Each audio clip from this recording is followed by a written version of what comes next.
In the heart of the Middle Ages, a single weapon turned the balance of power upside down. The crossbow could drop an armored knight with one shot. It terrified enemies, and it was so easy to use that even a farmer could master it. Yet, despite its fearsome reputation, this weapon that once ruled the battlefield eventually vanished from European armies. The reasons for its fall tell us a deeper story about how technology, tactics, and society reshaped the way wars were fought. Number 1. The first rise of the crossbow. Long before late medieval commanders weighed the merits of longbow volleys and early gunpowder, the crossbow had already reshaped European warfare by making concentrated, armor-piercing firepower available to ordinary infantry. Its deeper roots lay outside medieval Europe in the ancient Mediterranean and China. But by the 10th–11th centuries, it re-emerged across Latin Christendom in recognizably medieval form. A short, powerful bow, set transversely on a stock, guided by a groove, held by a seer, and released by a trigger. What distinguished it from handbows wasn't just engineering elegance. It was the way mechanical leverage replaced lifelong conditioning. Spanning tools.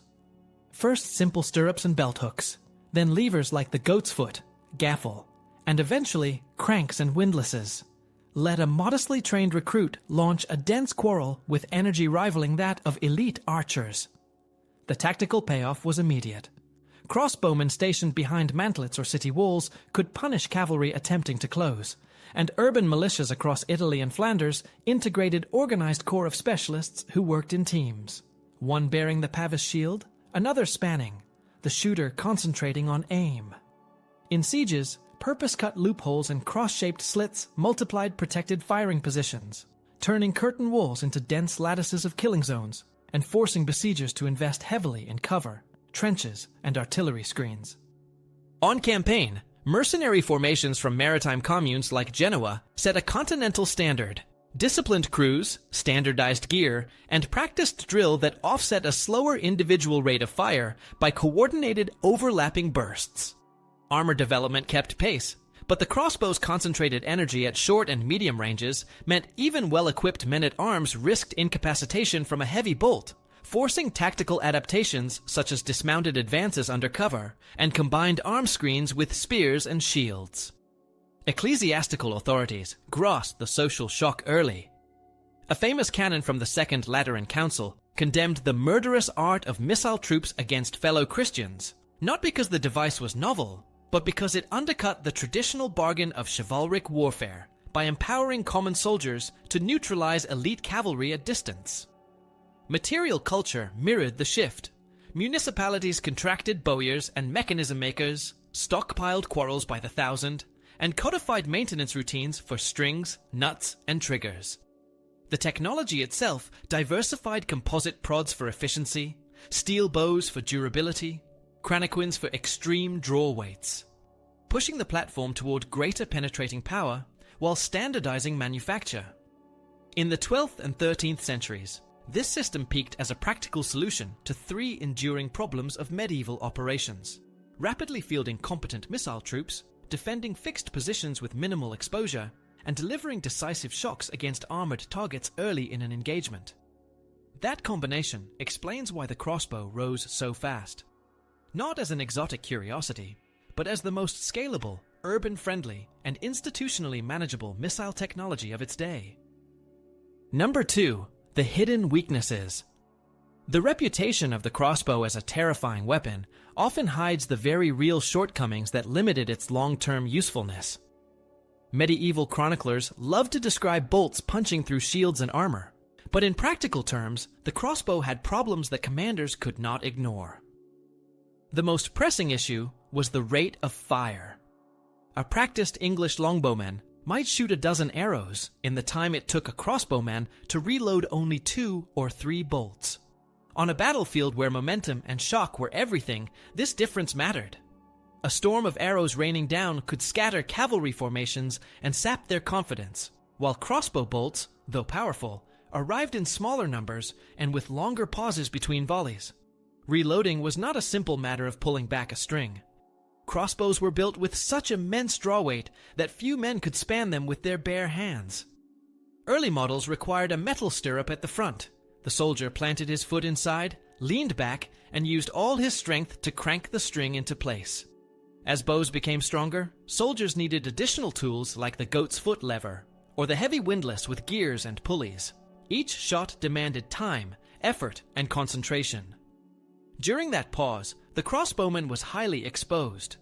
To counter this vulnerability, units developed a two-man system.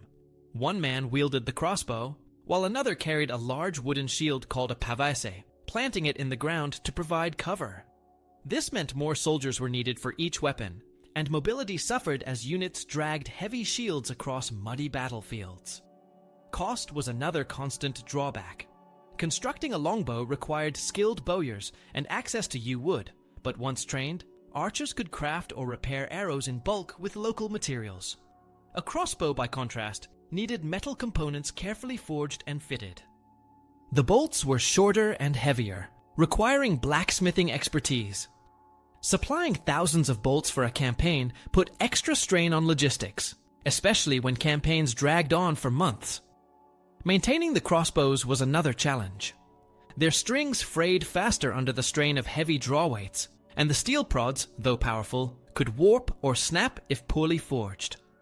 These weaknesses meant crossbows thrived best in static defenses, especially in castle warfare. A defender behind a battlement could take his time to reload, protected by stone walls or a pavis, then release a deadly bolt at attackers trying to scale the walls. In open battles, however, the slow reload speed became a liability. Without heavy support from pikemen or cavalry, crossbowmen could be overrun before they had a chance to fire a second shot. This imbalance began to limit the crossbow's role in large campaigns. As armies grew bigger, and as tactics shifted toward massed maneuvers and rapid missile fire, the crossbow could no longer dominate. Its reputation for lethality was secure, but the cracks in its design and its logistical demands foreshadowed the arrival of new technologies that would ultimately push it aside. Number 3. The glory of the longbow. The longbow became the backbone of English and Welsh field armies because it delivered continuous, coordinated fire at a tempo that reshaped medieval tactics. A trained archer could sustain rapid volleys that disrupted cavalry rhythm, pinned advancing infantry, and forced commanders to attack on unfavorable terms. Unlike the crossbow's stop-start cadence, massed longbows produced a rolling barrage, loosed in units by captains, that kept pressure on targets, while neighboring ranks knocked and drew, creating a near-constant curtain of shafts. This mattered most in open battles, where momentum decided outcomes. Horses balked under dense fire, men-at-arms lost alignment, and attacks that required tight formation dissolved before contact. The system worked because it was more than a bow. It was a state-supported discipline. Archery practice was mandated and culturally normalized, so recruits arrived with years of muscle memory and the physical conditioning to draw heavy bows repeatedly without falling off pace. Commanders then layered organization on top of that skill. Files of archers deployed on the flanks, or slightly forward of the men-at-arms, hedged by stakes driven into the ground to blunt cavalry, with ditches, mud, and narrow fronts deliberately chosen to choke enemy mass. At Crécy and Agincourt, these ingredients aligned elevated or constricted ground, defensive stakes, and relentless volleys that struck horses, unarmored gaps, and visors at short range, showing how the bow's effect depended on terrain and drill as much as raw penetration. Logistically, the platform scaled well. Bows were lighter to transport than crossbow frames and windlasses. Strings could be changed quickly, and arrows assembled by specialized fletchers were bundled in sheaves for predictable supply. Wet weather threatened any string, but archers carried spares, stowed under caps or coats, and the absence of gearing meant fewer points of failure in heavy rain. Cost dynamics also favored breadth.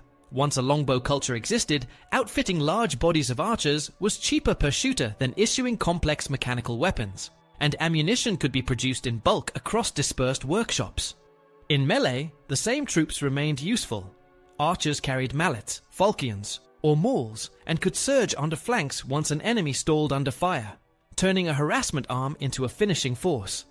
Armor innovation dulled some arrow lethality at distance, but volleys still degraded units by wounding less protected servants and horses. by striking joints and faces at close quarters, and by exhausting formations forced to advance with heads bowed and shields up.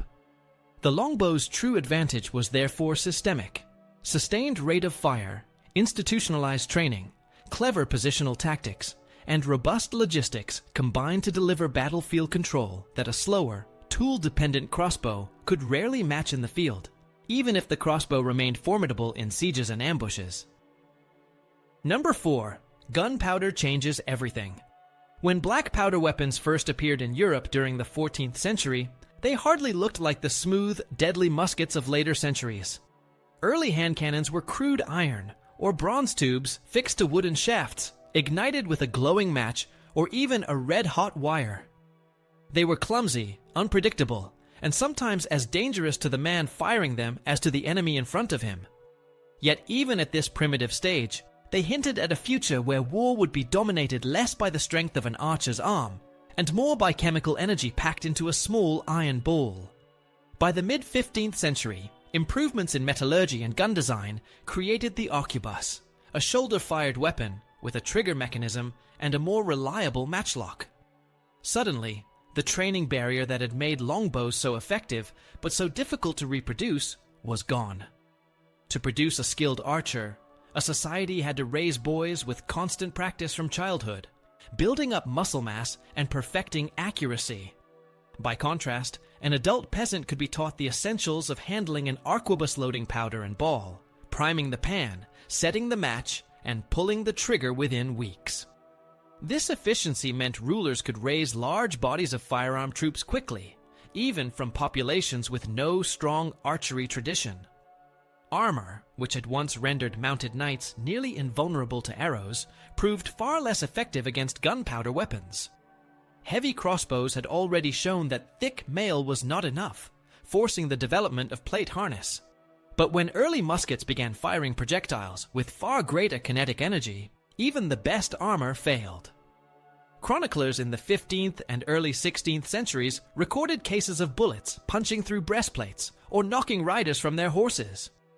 The entire logic of heavy cavalry supremacy began to crumble as nobles realized their expensive suits of armor no longer guaranteed survival on the field.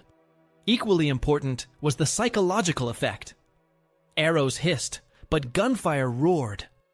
The thunder, smoke, and flash of matchlock volleys unsettled not only soldiers, but also horses, disrupting charges and breaking cohesion.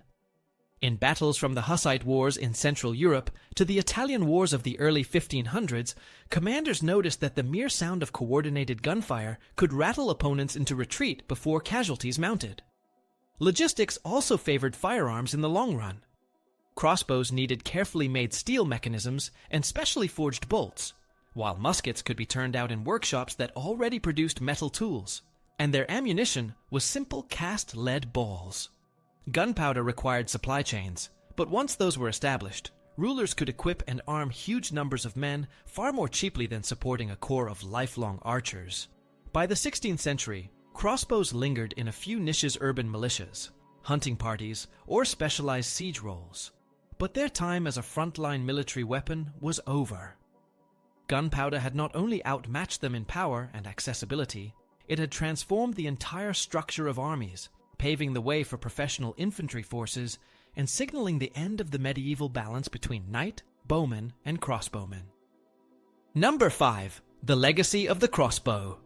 The crossbow may have faded from European battlefields by the 16th century, but the mark it left on military history is lasting. For centuries before its introduction, the battlefield was dominated by heavily armored knights and men-at-arms, who relied on their wealth to purchase equipment that made them nearly invulnerable to ordinary peasants. The crossbow overturned that balance. A simple wooden stock fitted with a steel prod and a mechanical release meant that a villager with minimal training could fire a quarrel capable of piercing mail or even plate at close range.